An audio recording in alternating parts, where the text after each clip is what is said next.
Mga kamanibela, pag-usapan naman natin ang motorcycle dress code dahil dapat gets mo to. Ano-ano nga ba ang tamang kasuotan ng isang rider at back rider ayon sa motorcycle dress code? Pag ikaw ay nagmumotor, ang pinaka-importante sa lahat ay syempre yung wearing of a helmet.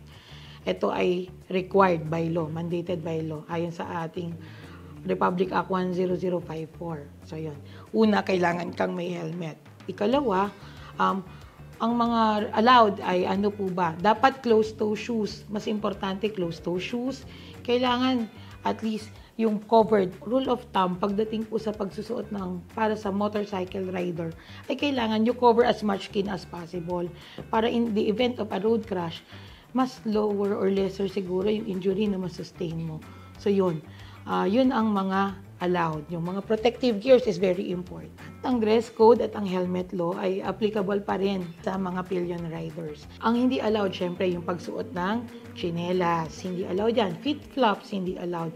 May nagtanong sa akin before kung Crocs ay allowed.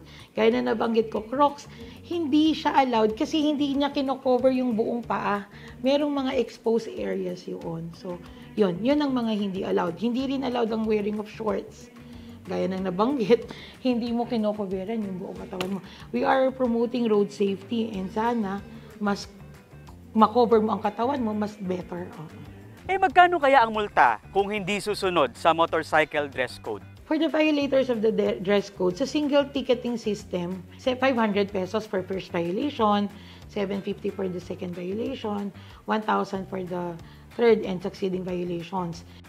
Sana ay maliwanag na sa inyo mga kamanibela ang motorcycle dress code dahil dapat gets mo to! For more videos like this, make sure to follow our social media accounts and subscribe to our YouTube channel.